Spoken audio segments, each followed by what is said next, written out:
No coração do Monsterverse, uma guerra silenciosa se desenrola entre os colossais titãs. Mas e se eu te dissesse que, como mamíferos, nossa lealdade deveria estar com os primatas de Skull Island e os da Terra Oca? Hoje você vai entender por que eles são nossa última linha de defesa contra o domínio absoluto dos monstros.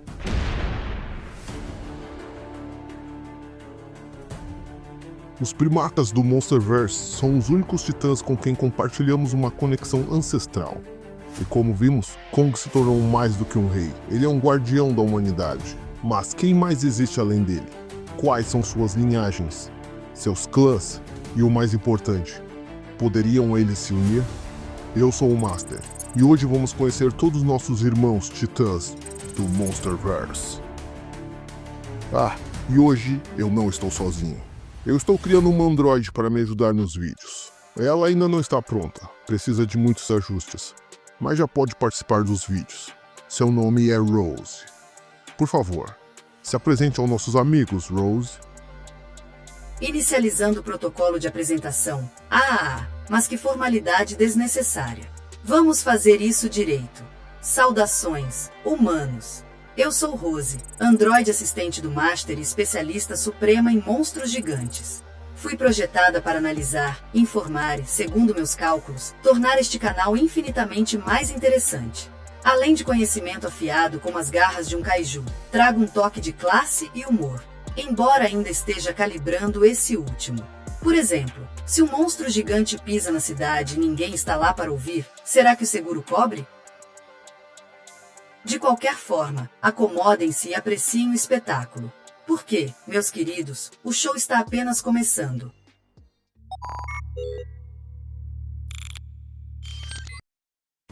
Os símios do Monsterverse são uma das espécies mais formidáveis do ecossistema titânico. E isso não é por acaso.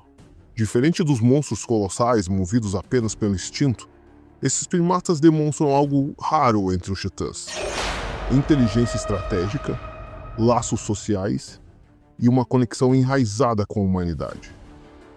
Enquanto criaturas como Godzilla e Ghidorah dominam com força bruta e poder atômico, os primatas se destacam pela capacidade de adaptação e aprendizado.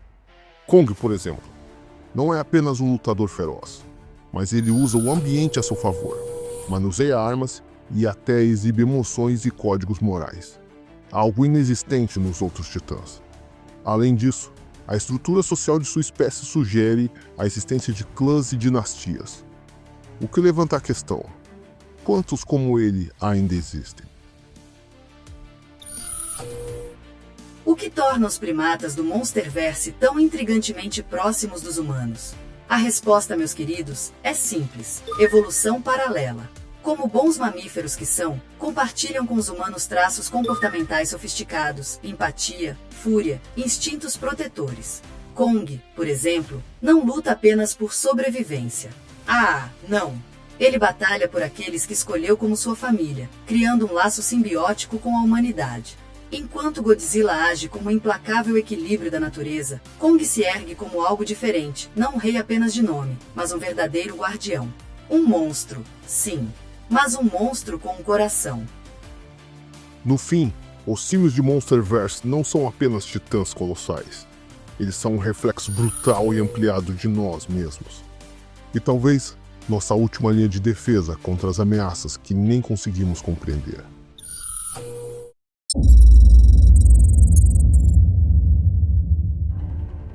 A HQ Skull Island, The Birth of Kong, nos revela uma história trágica e grandiosa, o passado de Kong, quando ele ainda fazia parte de uma civilização de primatas colossais que reinavam na Ilha da Caveira. Esses Kongs não eram apenas gigantes brutamontes, mas guerreiros, protetores e sobreviventes de um mundo brutal. Mas todo império um dia cai, e o deles não foi exceção. Os Skullcrawlers, predadores vorazes que espreitam abaixo da terra, lançaram um ataque devastador, liderados por uma criatura colossal, talvez um ancestral do terrível Hamarak, o Skull Devil. O massacre foi inevitável. A tribo de Kong lutou até o último suspiro, seus pais inclusos. E no fim, apenas um sobreviveu. Um jovem órfão que teria que aprender a dominar uma ilha repleta de monstros. O último de sua espécie. Sozinho, mas não indefeso. Kong cresceu, evoluiu e fez da Ilha da Caveira seu domínio. Ele não se tornou apenas um sobrevivente, ele se tornou um rei. Quando os humanos chegaram em Kong, a Ilha da Caveira, já encontraram um titã que desafiava helicópteros, soldados, claro, o verdadeiro monstro da ilha, Hamarak. Essa não foi uma batalha qualquer, foi um teste definitivo. Kong não lutava por poder, lutava por sobrevivência. E ao esmagar seu adversário, ele não apenas venceu, ele provou que o legado de sua espécie ainda existia nele. Agora, mais velho, mais forte e com uma barba que impõe respeito, porque até reis precisam de estilo, Kong se tornou algo mais do que um monstro. Ele se tornou uma lenda.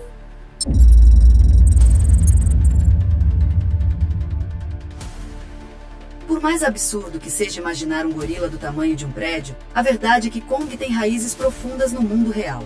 Seu design se baseia no gorila das montanhas, gorila berinjei, e muitas de suas características refletem traços científicos de primatas gigantes da nossa própria história.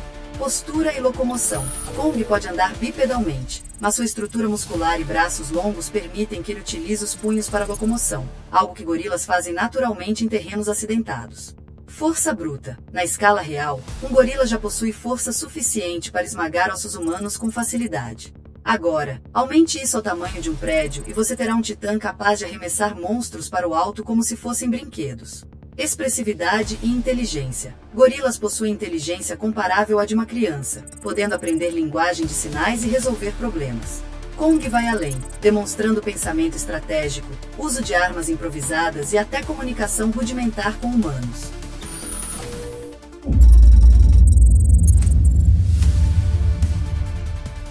Os registros antigos e HQ Skull Island, The Birth of Kong sugerem que os Kongs ancestrais eram mais do que bestas gigantes. Comparados aos hominídeos primitivos, como os Neandertais e os Gigantopithecus, eles demonstravam traços que os aproximavam ainda mais da humanidade. No reino selvagem, a capacidade de manipular objetos define inteligência. Os Kongs da Terra Oca usavam armas rudimentares como machados e lanças, um comportamento mais próximo de primatas como chimpanzés e orangotangos do que de gorilas. Assim como os primeiros humanos, os Kongs viviam em tribos organizadas, protegendo seu território coletivamente e demonstrando estratégia em combate. Eles não eram apenas monstros colossais, eram uma civilização.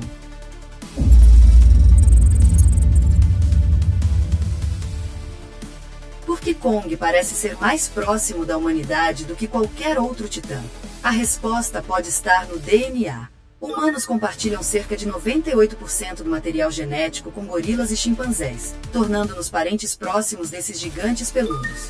No Monsterverse, isso se reflete na relação entre Kong e os humanos, especialmente os Eevee, uma civilização que o reverenciava como um protetor. Seria esse respeito algo puramente místico, ou um reconhecimento instintivo de que Kong, apesar de sua brutalidade, compartilha conosco algo mais profundo?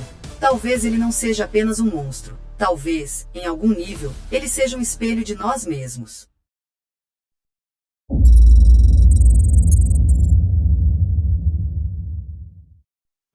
Já os gigantes da tribo de Scar King em Godzilla vs Kong, o Novo Império, são um novo grupo de primatas titânicos introduzidos no Monsterverse. Diferente de Kong e de sua linhagem, que demonstra traços de nobreza e inteligência social, esses colossais símios possuem um comportamento selvagem, brutal e militarista, sendo parte do Império Subterrâneo que ameaça toda a superfície. Mas quem são esses titãs? Diferente do corpo robusto e simétrico de Kong, esses titãs possuem feições mais bestiais, membros longos e musculosos e além de um tom de pele acinzentado e pálido, indicando que vivem nas profundezas da Terra Oca, longe da luz solar. Enquanto Kong se movimenta de forma mais ereta, esses símios gigantes se parecem mais com chimpanzés e babuínos, com locomoção quadrúpede ocasional e membros superiores muito mais desenvolvidos. Eles são altamente organizados e imensamente fortes, mas não tão poderosos quanto Kong. Sem a mesma inteligência estratégica, em combate sua vantagem está no número e na agressividade, atacando como um exército coordenado. Você não gostaria de ter um império também? Bom, meus amigos, acredito que sim. E a chave para isso pode estar bem mais perto do que você pensa. Faz o seguinte, acessa os links que eu vou deixar na descrição. e obtém o poder absoluto, o conhecimento para criar um império. Mas não seja como Scar King, por favor. Senão já sabe, né? Em Godzilla vs Kong, o Novo Império, conhecemos Zuko, um jovem primata titânico que, apesar de exibir inteligência e bravura dignas de Kong, possui um corpo menor e uma postura submissa diante da tribo de Scar King. Uma submissão que pode não ser apenas fruto do medo, mas da linhagem. E se Zuko não for apenas um órfão da guerra? E se, na verdade, ele for um filho do próprio Scar King, nascido das fêmeas chimpanzés escravizadas pelo Império do Tirano? A ideia pode parecer ousada, mas há evidências que tornam essa teoria difícil de ignorar. As pistas que apontam para a verdade.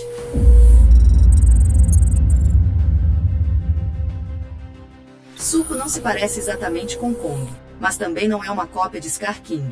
Suas feições parecem híbridas, como se carregasse traços genéticos de duas linhagens distintas. Um meio termo entre os poderosos primatas da Terra Oca e os escravizados pelo Império do Vilão.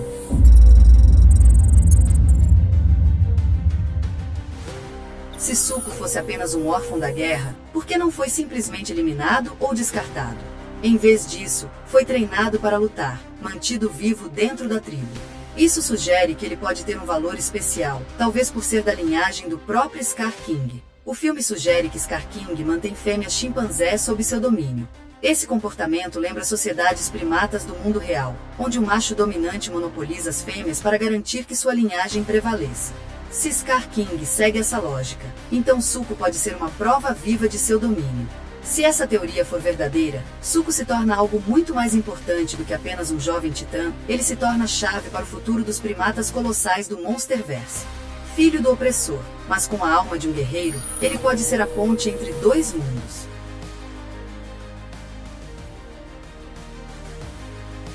Scar King se diferencia de Kong em vários aspectos, tanto os físicos quanto os comportamentais. Enquanto Kong lembra mais um gorila com traços humanoides, o Scar King tem características muito mais próximas de um orangotango, principalmente os machos dominantes da espécie. Assim como os orangotangos, Scar King tem uma estrutura facial mais larga e achatada, com o queixo forte e proeminente. Diferente de Kong, que tem proporções mais equilibradas, os braços de Scar King são imensos e desproporcionais, permitindo que ele tenha um alcance letal em combate. Enquanto a maioria dos titãs primatas do Monsterverse tem cores mais neutras, Scar King apresenta um tom avermelhado na pele, semelhante a de um orangotango de Bornéu. Seu nome Scar King, Rei das Cicatrizes, vem das enormes marcas de batalha que cobrem seu corpo, sugerindo que ele sobreviveu a inúmeras guerras pelo domínio da Terra Oca. Na natureza, os orangotangos machos dominantes desenvolvem características chamadas de flanges, grandes almofadas de pele ao redor do rosto, para atrair as fêmeas e afastar os rivais. No caso de Scar King, ele pode ter se tornado o líder de sua tribo através de um processo semelhante, usando sua força avassaladora para subjugar qualquer concorrente. Além disso, enquanto os gorilas vivem em grupos e chimpanzés formam sociedades hierárquicas, orangotangos são solitários e extremamente territoriais. Scar King reflete essa característica ao ser o único líder absoluto, mantendo todos os outros primatas da tribo sob sua dominação brutal. No final das contas, os primatas do Monsterverse podem ser gigantescos e mitológicos, mas suas origens vêm diretamente do mundo real. Seja na força de um gorila, na inteligência de um orangotango, ou na organização social dos primeiros humanos. Kong e seus parentes são a representação máxima da evolução e da sobrevivência. Quer saber mais sobre o Monsterverse e sua linha do tempo? Dá uma olhada nesse vídeo aqui. Aqui é o Master. E a Rose. Que Deus os abençoe e até mais.